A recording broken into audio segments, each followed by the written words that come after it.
देखो जैसे अभी हमने क्वेश्चन किया था, इससे मिलता जुलता एक और क्वेश्चन होता है और ये कोऑर्डिनेट में भी आता है और ये इस टॉपिक में भी आता है, दोनों जगह आता है। देखो ध्यान दो, क्वेश्चन क्या है, सब कुछ वही है, बस माइनस की जगह मैंने प्लस कर दिया और मैक्सिमम की जगह पर मिनिमम कर दिया। देखो एक नया सवाल बन गया है ना।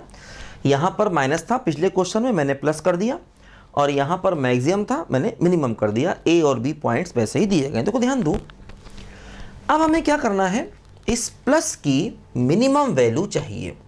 देखो अब हमें इस प्लस की मिनिमम वैल्यू चाहिए। देखो ये भी अच्छा क्वेश्चन है और ये भी कोऑर्डिनेट में भी है और कॉम्प्लेक्स नंबर में भी है। देखो इसको भी हम कर लेते हैं। देखो क्या हो रहा है यहाँ पर, जैसे हमसे क्या कहा गया है कि PA प्लस PB की मिनिमम वैल्यू चाहिए। देखो इसको अब कैसे करेंगे, देखो इसे करने का तरीका ये है, यहाँ पर ये अपनी लाइन है ऐसे 2x minus Y plus Y बराबर 0। देखो ध्यान दो, ये दोनों ही पॉइंट्स लाइन के एक ही तरफ हैं। पिछले क्वेश्चन में मैंने बताया था आपको चेक करके, ये चेक करना पड़ेगा हमेशा, है ना। ये दोनों पॉइंट्स लाइन के एक ही तरफ होंगे तभी ये क्वेश्चन बनेगा। ध्यान दो, देखो ध्यान दो, अब हमें PA प्लस PB की मिनिमम वैल्यू चाहिए। देखो क्या करेंगे, इस P पॉइंट का इस लाइन में इमेज निकालेंगे, इमेज ऐसे करके। मान लो ये B डैश है, मान लो ये पॉइंट M है, ठीक है।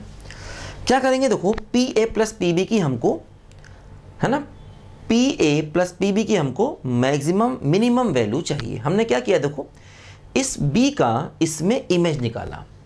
अब देखो होगा क्या यहाँ पर, ध्यान दो, जैसे हमें PA और प्लस PB की चाहिए है, क्या बोलो, मिनिमम वैल्यू, है ना। PA प्लस PB की मिनिमम वैल्यू चाहिए। देखो होगा क्या, एक्चुअली PA बराबर होगा PB डैश, सॉरी PB बराबर क्या होगा बोलो, PB डैश। ये देखो PA और PB डैश आपस में बराबर होंगे, है ना, क्योंकि देखो ये जो अपना B पॉइंट है उसका इमेज देखो यहाँ पर है B डैश पर, है ना। इमेज का मतलब ये लेंथ आपस में बराबर होगी और ये एंगल देखो दोनों में 90 है और ये लाइन कॉमन, तो देखो दोनों बिल्कुल कॉन्ग्रुएंट एंगल हो गए, है ना। देखो जैसे इसका इमेज यहाँ पर है तो इमेज का मतलब ये डिस्टेंस आपस में बराबर है, मतलब ये इसके बराबर है और ये एंगल 90, ये भी एंगल 90 और ये दोनों में कॉमन है ना। तो इसका मतलब देखो ये हुआ कि ये दोनों ही राइट एंगल ट्रायंगल हैं और इसकी ये साइड इसकी इस साइड के बराबर और ये साइड दोनों में कॉमन, तो दोनों के दोनों ट्रायंगल एग्जैक्टली कॉन्ग्रुएंट हो गए, बिल्कुल एक जैसे, है ना। कॉन्ग्रुएंट का मतलब क्या होता है, बिल्कुल एक जैसे, है ना। क्यों, देखो ये B का इमेज है B डैश, इमेज का मतलब जितनी डिस्टेंस ये होगी उतनी ये होगी, कन्फर्म है, और ये एंगल भी 90 होगा, तो ये डिस्टेंस इसके बराबर है, ये एंगल भी 90 है और देखो ये PM दोनों में कॉमन है, इसका मतलब दोनों ट्रायंगल कॉन्ग्रुएंट हो गए। इसका मतलब PB बराबर क्या हो गया, PB डैश। देखो हमें PA प्लस PB की मिनिमम वैल्यू चाहिए, इसका मतलब हमें PA प्लस PB डैश की मिनिमम वैल्यू चाहिए। ध्यान दो, है ना, हमें PA प्लस PB की मिनिमम चाहिए, वैल्यू चाहिए, इसका मतलब हमें PA प्लस PB डैश की मिनिमम वैल्यू चाहिए। देखो ध्यान दो, अब देखो जैसे क्या हो रहा है कि ये लाइन यहाँ पर है, ये पॉइंट देखो यहाँ है, ये A है और देखो ये B है। अब देखो PA प्लस PB की वैल्यू मिनिमम कब हो जाएगी, ये पॉइंट B डैश है ना। हमें क्या चाहिए, PA प्लस PB की मिनिमम वैल्यू, लेकिन हमने PB की प्लेस पर PB डैश लिख दिया क्योंकि PB और PB डैश आपस में बराबर हैं, तो हमने क्या किया, PB की प्लेस पर PB डैश लिख दिया। तो अब हमें PA प्लस PB डैश की मिनिमम वैल्यू चाहिए, ठीक। तो देखो PA और देखो ये रहा PB डैश, इसकी चाहिए हमको मिनिमम वैल्यू। तो क्या होगा, देखो ध्यान दो, इन दोनों का सम मिनिमम तब होगा जब ये P पॉइंट इसी लाइन पर ही आ जाए, क्योंकि अगर P पॉइंट यहाँ आ जाएगा तो PA प्लस PB डैश की वैल्यू क्या हो जाएगी, मिनिमम, जो हमें चाहिए, है ना। तो हमने क्या किया, देखो सबसे पहले इस B पॉइंट का इसमें इमेज निकाला, अब हमें P A plus P B dash की मिनिमम वैल्यू चाहिए।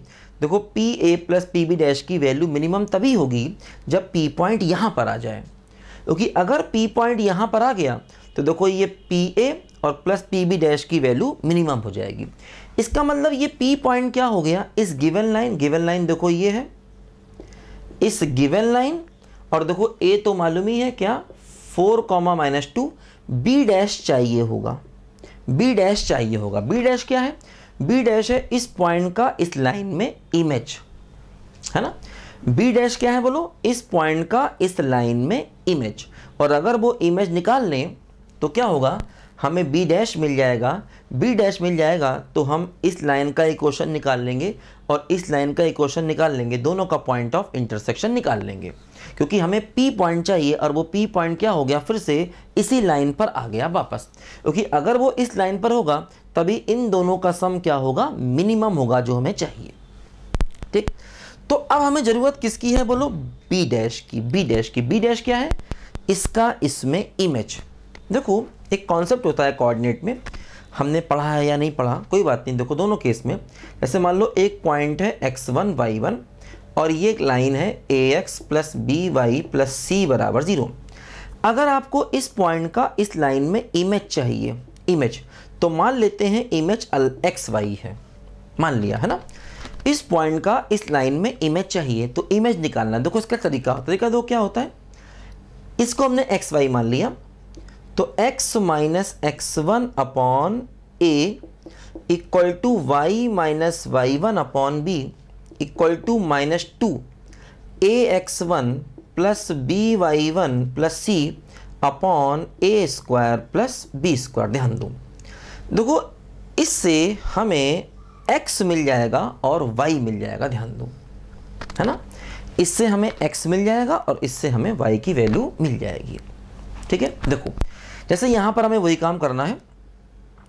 ये पॉइंट देखो अपना b है, b क्या है बोलो 2 - 4, और देखो ये लाइन है 2x - y प्लस 5 बराबर 0, और देखो ये है अपना b डैश जो हमें चाहिए।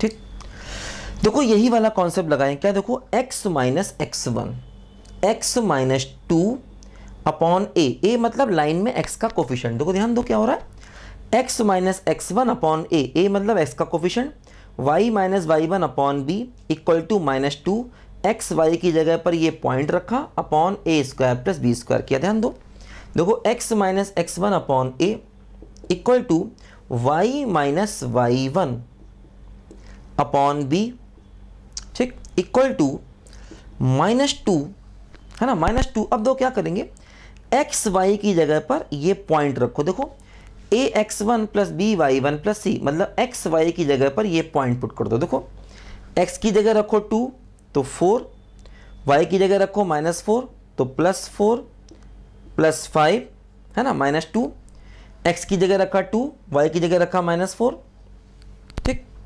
अपॉन ए स्क्वायर प्लस बी स्क्वायर मतलब देखो 4 + 1।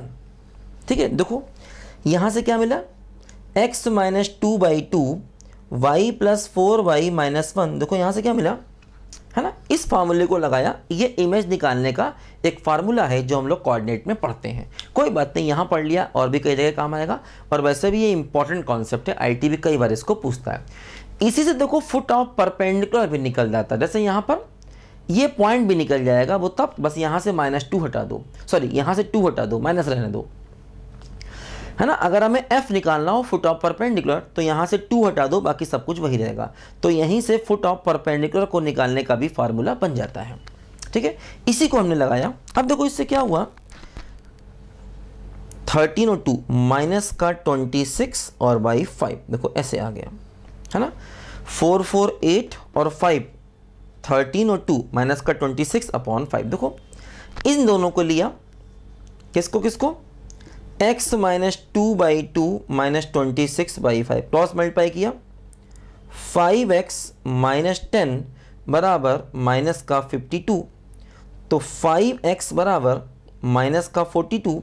देखो x हो जाएगा -42/5, ठीक, और इन दोनों को ले लो, देखो y आ जाएगा y plus 4/-1 equal to -26y5 cross multiply किया, 5y प्लस 20 बराबर 26, तो 5y बराबर 6, तो y इक्वल टू क्या हो गया बोलो 6/5, ध्यान दीजिए, है ना, क्रॉस मल्टीप्लाई किया।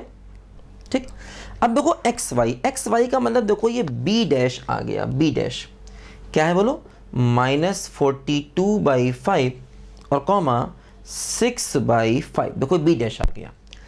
अब अगर b डैश आ गया तो p पॉइंट आ जाएगा बिल्कुल उसी मेथड से। क्या करोगे, इस लाइन का इक्वेशन निकालोगे, इसका इक्वेशन मालूम है और दोनों का पॉइंट ऑफ इंटरसेक्शन निकाल लेंगे, है ना। ऐसे करना है इस टाइप पे क्वेश्चन को। इसका आंसर क्या है मुझे नहीं मालूम, क्योंकि मैंने एट रैंडम क्वेश्चन लिख दिया, मुझे भी सॉल्व करना पड़ेगा। आप सॉल्व करके देखो, जो आंसर आएगा वही सही होगा। क्या करना है, इस लाइन का इक्वेशन निकालो, ए बी डैश का इक्वेशन, ए बी डैश का इक्वेशन निकालो, ठीक, और ये लाइन मालूम है, फिर निकालो दोनों का पॉइंट ऑफ इंटरसेक्शन। पी क्या हो जाएगा बोलो, पॉइंट ऑफ इंटरसेक्शन हो जाएगा, ध्यान दो, वही हमें चाहिए।